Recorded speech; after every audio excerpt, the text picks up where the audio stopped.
Queridos irmãos, a paz do Senhor Jesus, eu gostaria de compartilhar com vocês uma mensagem com o título O Pecado de Laodiceia. Todos nós sabemos que Cristo endereçou 7 cartas às 7 igrejas da Ásia através do seu apóstolo João, e cada carta dessas igrejas tem um ensinamento preciosíssimo para todos os cristãos de todas as épocas. Alguns cristãos, entretanto, fazem uma interpretação de forma historicista da carta, de maneira a enxergar em cada carta um período profético apontando um estágio da igreja, na história da igreja. Dentro dessa visão, nós estaríamos, então, vivendo o último momento, ou seja, seria o período da igreja de Laodiceia. Embora eu discorde desta interpretação, ainda assim é possível percebermos claramente que o pecado de Laodiceia encontra lugar em muitos corações de muitos cristãos nos nossos dias. E é exatamente por causa disso que eu quero trazer essa mensagem para a reflexão dos irmãos que terão acesso. Que você possa, em nome de Jesus, abrir a sua mente, abrir os seus ouvidos, abrir o seu coração para aquilo que você vai ouvir a partir desse momento. Que o Espírito Santo possa iluminar a sua mente nesse momento. Eu quero falar com você sobre o pecado de Laodiceia. Esse pecado grave, terrível, que afetou aquela igreja, que quase levou aquela igreja à ruína total, é um pecado que tem levado muitos cristãos à perdição. Eu gostaria de começar com você uma reflexão dizendo o seguinte: uma igreja onde Cristo encontra-se do lado de fora da sua própria igreja, batendo a porta, querendo entrar para ocupar o seu lugar, percebe-se que essa igreja não estava vivendo conforme os ensinos da palavra de Deus, pois toda igreja que se preze pela vivência da palavra não somente entenderá, e sim vivenciará o senhorio de Cristo em seu meio, ou seja, Cristo será o centro de tudo que envolve o seu culto. Contudo, uma igreja onde a liderança é governada pela arrogância do seu coração, não haverá lugar para o senhorio de Cristo. Mesmo que a aparência seja de piedade, não há como esconder a maldade de seu coração. Pelos frutos conhecereis, diz o Senhor Jesus.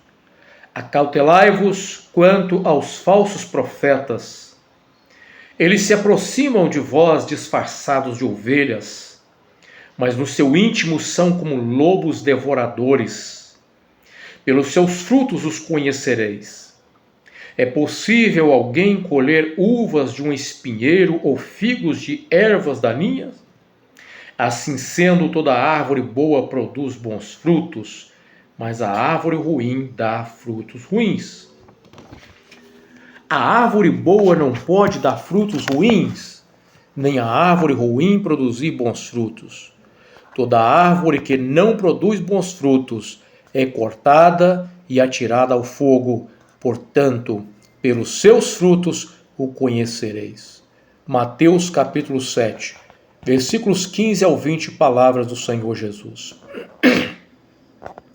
Muitos não aceitam conselhos. Isso é próprio do soberbo. No entanto, Cristo aconselha a ter o cuidado para não ser enganado pelos falsos profetas, Geralmente, eles procuram disfarçar sua espiritualidade por meio de manifestações do sobrenatural. Já ouvi pessoas dizerem: se Deus não está agradando de mim, não estaria me usando com revelações. Não devemos nos avaliarmos por meio das manifestações sobrenaturais, e sim pelo fruto do Espírito, pois o fruto está relacionado com o caráter do cristão. A palavra de Deus diz assim: nem todo aquele que diz a mim, Senhor, Senhor, entrará no reino dos céus, mas somente o que faz a vontade de meu Pai que estás nos céus. Muitos dirão a mim naquele dia: Senhor, Senhor, não temos nós profetizados em teu nome, e em teu nome não expulsamos demônios, e em teu nome não realizamos muitos milagres?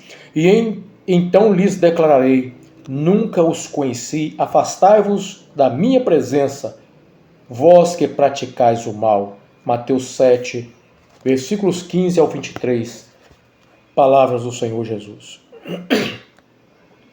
Simão Pedro, servo e apóstolo de Jesus Cristo, aos que conosco alcançaram fé igualmente preciosa pela justiça do nosso Deus e Salvador Jesus Cristo, graça e paz vos sejam multiplicadas pelo conhecimento de Deus e de Jesus nosso Senhor, visto como o seu divino poder nos deu tudo o que diz respeito à vida e piedade, pelo conhecimento daquele que nos chamou, pela sua glória, a virtude, pelas quais ele nos tem dado grandíssimas e preciosas promessas. Eis que eu estou à porta e bato. A palavra do Senhor mostra Cristo batendo a porta. O comentarista George Lade, escrevendo sobre o Apocalipse, ele destaca que muitos comentadores enxergam aqui um sentido escatológico da iminente volta do Senhor. Porém, o contexto é de chamada ao arrependimento. Devemos preferir a interpretação que vê Cristo dando uma oportunidade para essa igreja. E aí nós temos a contribuição de Allen, que afirma que esse contexto ou essa passagem retrata o Senhor Jesus procurando entrar em sua própria igreja, com o propósito de renovar a comunhão, embora seja normalmente entendido apenas no sentido individual, como Cristo batendo a porta do coração de uma pessoa. Mas o sentido de ambos e o mesmo, a busca pela comunhão vital com aqueles que lhes deram ouvido. Allen, 2010, página 764. Quanto ao pecado dessa igreja, pode ser notado na expressão: porquanto dizes, rico sou e estou enriquecido, e de nada tenho falta. Essa é uma frase que demonstra que o pecado dessa igreja, que fazia como que o Senhor tivesse ao ponto de vomitá-la, foi a soberba. A soberba. Outras cidades anteriormente também se tornaram semelhantes a ela. Antigamente, como Moabe, a Babilônia, Tiro e outras, mas todas sofreram por isso. Fica um alerta aos que frequentam lugares dominados por liderança soberba. O risco não é apenas de ser contaminado, mas de ser rejeitado no final da vida pelo Senhor. Contudo, o amor do Senhor foi expresso na carta de repreensão. Eu repreendo e castigo a todos quantos amo. Sê, pois, zeloso e arrepende-te. O arrependimento, como já é notório em nossos dias, deixou de fazer parte da pregação em muitos lugares, o que nos faz levantar um questionamento: o que evangelho está sendo pregado nesses lugares? É comum ouvir em diversos lugares frases tais como: Não temos que perdoar quem desligou da nossa comunidade, da nossa igreja. Outro pastor dizer: se algum membro da igreja está em pecado, então não está pregando o evangelho, porque a igreja já foi purificada pela lavagem, pela palavra. Ou seja, numa interpretação completamente equivocada do texto bíblico, chegam-se à conclusão de que não existe mais pecado na igreja, porque a igreja já foi purificada. No entanto, a Bíblia afirma exatamente o contrário disso. Se dissermos que não temos pecado nenhum, a nós mesmos nos enganamos e a verdade não está em nós. Se confessarmos os nossos pecados, Ele é fiel e justo para nos perdoar os pecados e nos purificar de toda injustiça. Se dissermos que não temos cometido o pecado, fazemo-lo mentiroso e a sua palavra não está em nós. 1 João capítulo 1, versículos 8 a 10, utilizando-se a versão Almeida, Revista e Atualizada. Cristo estava dando mais um tempo para que a sua igreja se arrependesse. Eu repreendo e castigo a todos quanto amo, sei, pois, zeloso e arrepende-te. As palavras duras, muitas das vezes, podem revelar, ao contrário do que muitos pensam, um amor de alguém que se importa verdadeiramente. Em Hebreus, o escritor diz: porquanto nossos pais nos disciplinavam por um espaço curto de tempo, de forma que melhor lhe parecia. Deus, entretanto, nos corrige para nosso bem maior, a fim de que possamos participar plenamente da sua santidade. Toda correção, de fato, no momento em que ocorre, não nos parece ser motivo de contentamento, mas de frustração.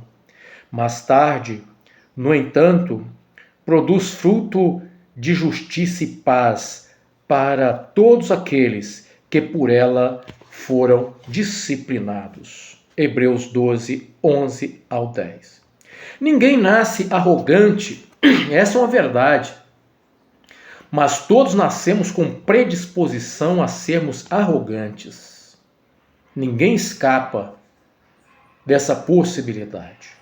Isso porque nós já nascemos corrompidos pelo pecado.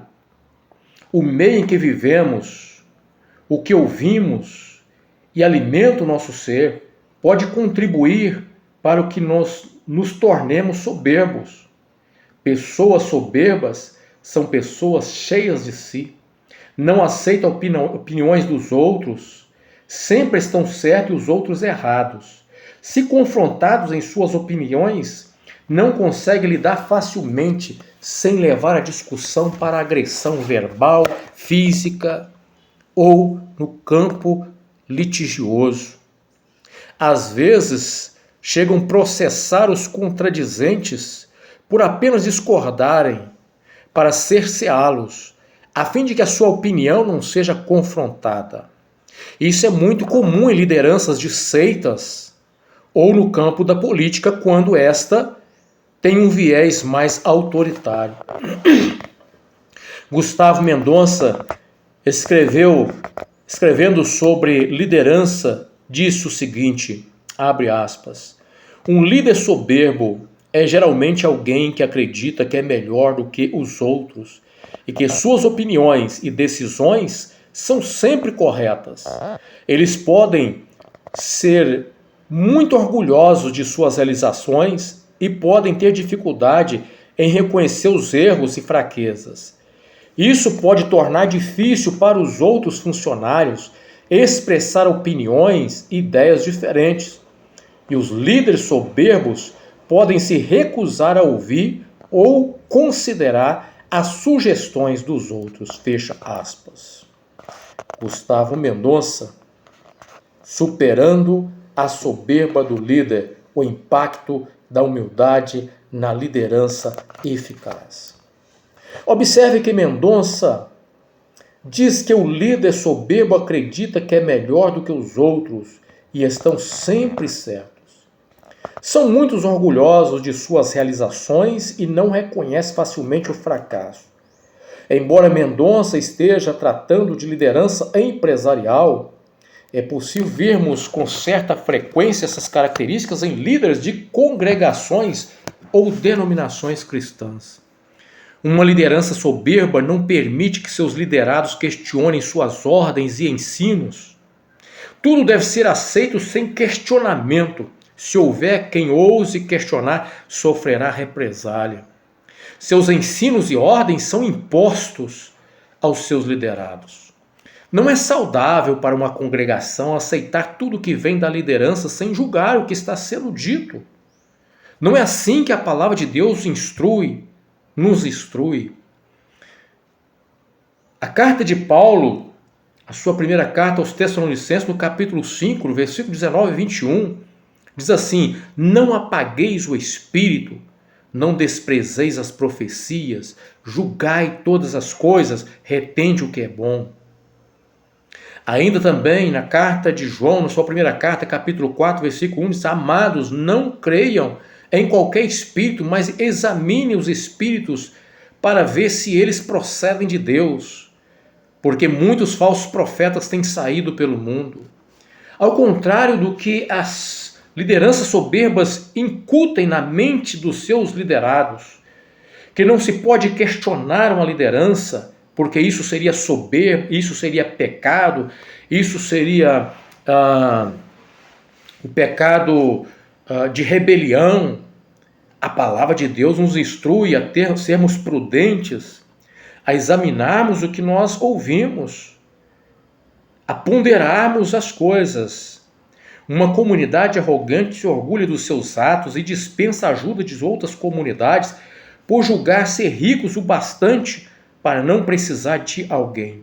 Ninguém de fora da comunidade, de tal comunidade, tem algo para oferecer que seja relevante, uma vez que essa comunidade soberba está elevada acima das demais. Uma comunidade arrogante dificilmente citará em seus ensinos fonte de autores que não sejam de sua própria comunidade. Além da arrogância e a prepotência, é possível o pecado da hipocrisia, semelhante aos fariseus da época de Cristo. É comum atacar essas lideranças arrogantes, soberbas, é comum atacar os erros dos outros, pois não conseguem enxergar seus próprios erros, ou admiti-los pelo menos. Em Lucas, no capítulo 6, versículo 41 ao 42, nós encontramos: por que vês tu o argueiro no olho do teu irmão, porém não reparas na trave que está no teu próprio? Como poderás dizer a teu irmão: deixa, irmão, que eu tire o argueiro do teu olho, não vendo tu mesmo a trave que está no teu? Hipócrita, tira primeiro a trave do teu olho, e então verás claramente para tirar o argueiro que está no olho de teu irmão. Veja bem que o ensinamento do Senhor Jesus a respeito disso é que você deve sim procurar tirar o argueiro que está no olho dos outros. É um papel cristão abrir os olhos, ou pelo menos mostrar a verdade. No entanto, um cristão não pode ser hipócrita a ponto de não enxergar os seus erros e suas limitações e se colocar acima dos demais. Esse pecado pode ser encontrado dentro de uma comunidade ou fora dela, como no caso, alguns desigrejados. A carta aos Hebreus trata de uma apostasia, adverte do perigo de deixar a congregação cristã. É importante ressaltar que não se trata de uma denominação, e sim do ato de congregar como igreja. É verdade que muitas das falhas apontadas pelos chamados desigrejados têm fundamento, estão cobertos de razão. Dizem não congregar devido às falhas do sistema religioso. Buscam justificar suas atitudes fora. O problema é que, quando buscam justificar as suas atitudes fora, quando deveriam buscar em si próprios. A soberba não nos permite enxergar a falha em nós. Ela sempre vai estar no outro. Ao decidir não congregar devido à falha dos outros, como fazem os desigrejados? O que eles estão dizendo com essa atitude? Eles estão dizendo com tal atitude que é melhor a tal ponto de não caber em qualquer sistema, pois todos os sistemas são falhos. Nenhum sistema é digno de tal pessoa. Não se pode esquecer que a marca do cristão deve ser a humildade, enquanto do adversário a soberba. Nos dias de Cristo, qual sistema foi digno dele? Mas ele foi apresentado no sistema, cresceu no sistema, pregou no sistema, curou no sistema. Romanos capítulo 12 diz assim: abençoe aqueles que os perseguem. Não os amaldiçoem, mas orem para que Deus os abençoe. Alegrem-se com os que se alegram, chorem com os que choram. Vivam em harmonia uns com os outros, preste atenção. Vivam em harmonia uns com os outros. O cristão deve procurar viver em harmonia. Não sejam orgulhosos, mas tenham amizade com gente de condição humilde. E não pensem que sabem de tudo. Esse é o conselho para uma boa vivência e convivência cristã.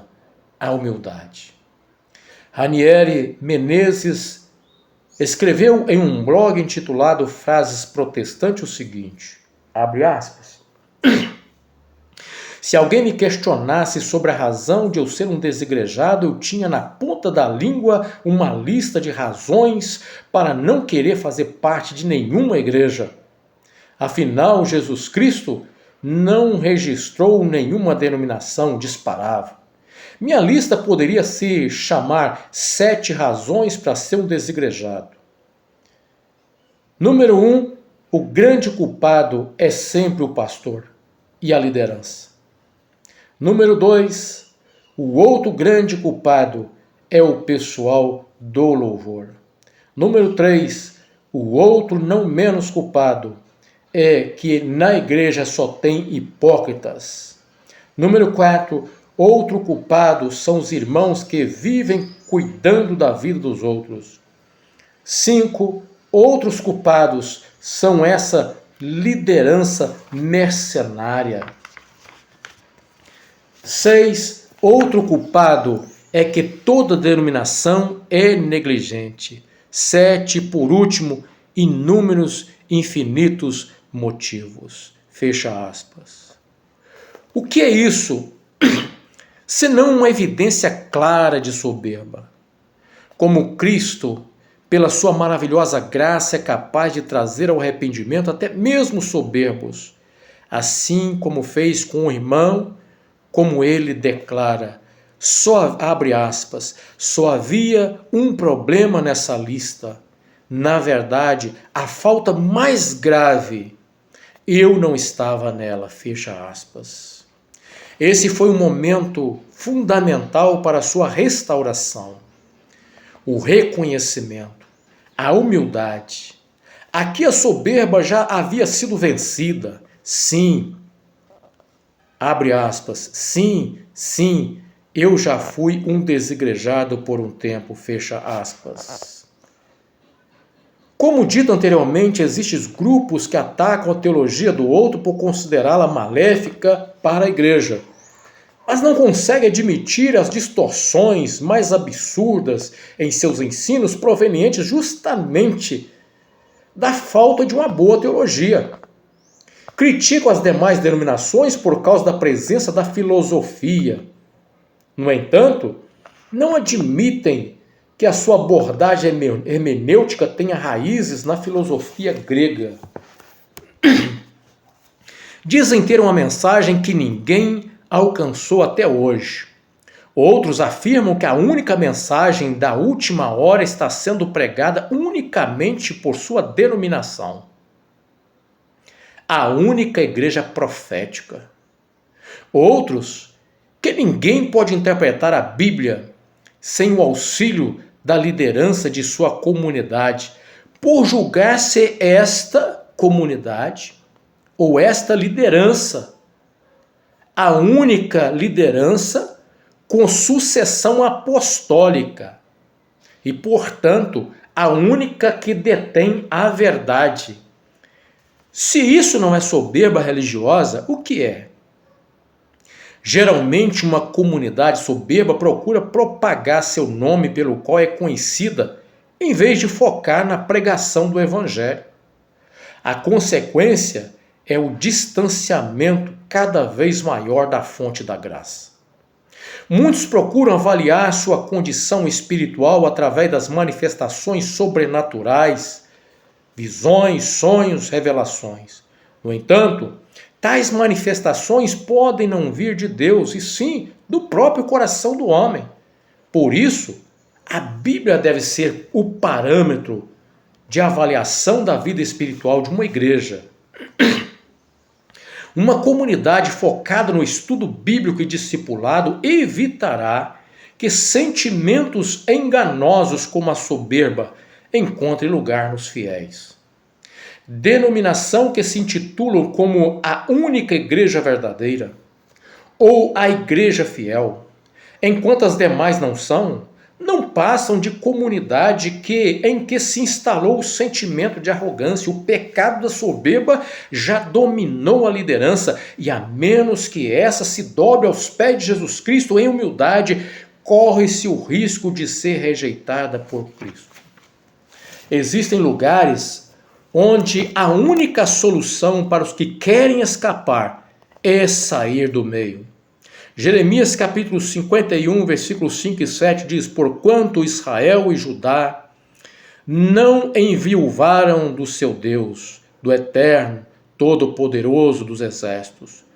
Mas a terra dos babilônios está repleta de culpas perante o Santíssimo de Israel. Fugi do meio da Babilônia, e cada um salve a sua vida. Não pereçais na sua malignidade, porque esse é tempo de vingança de Yahvé. Ele lhe retribuirá conforme o seu merecimento. A Babilônia era como um copo de ouro na mão do Senhor.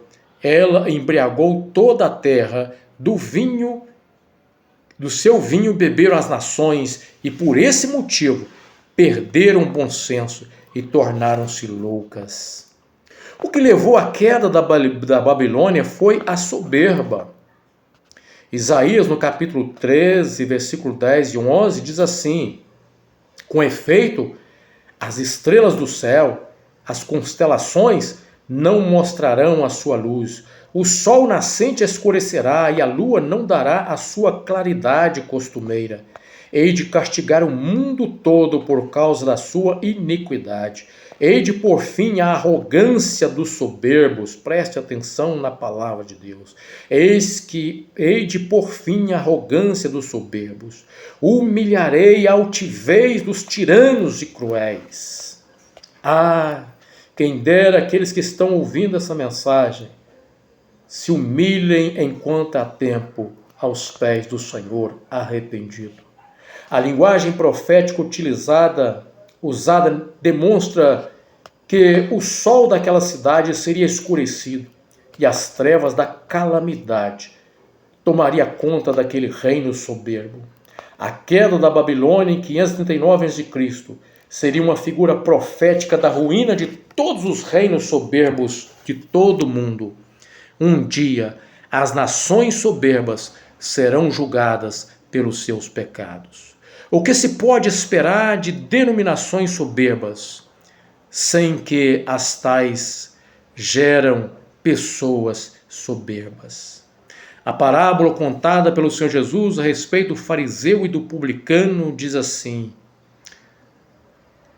essa parábola retrata não somente a realidade de muitos religiosos dos tempos de Cristo, que durante o seu ministério terreno, mas retrata também a realidade de muitos nossos dias, que estão à busca pelos aplausos, a preocupação exacerbada com o exterior, enquanto o seu interior está sendo corroído pelo pecado.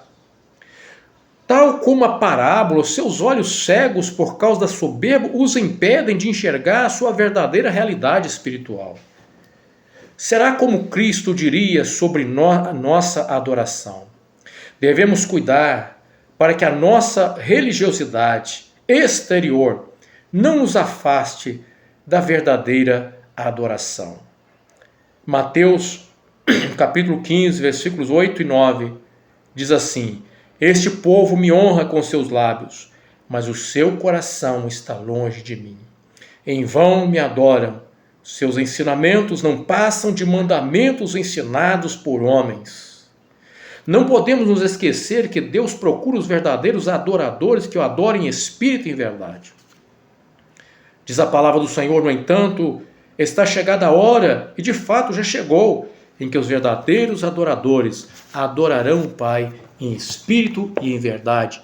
São esses os adoradores que o Pai procura. João capítulo 4, versículo 23, palavra do Senhor Jesus. O Senhor procura os verdadeiros adoradores. E a pergunta que devemos fazer é: será que sou um verdadeiro adorador? Que Deus possa abençoar a cada um que ouviu até aqui, que teve paciência de ouvir, e que essa mensagem produza fruto no seu coração e que outros possam ser abençoados pelo testemunho daquilo que você vivenciará pela fé em Cristo Jesus, ao se humilhar, ao render-se arrependido aos pés do Senhor Jesus Cristo. Que Deus abençoe a todos, em nome de Jesus.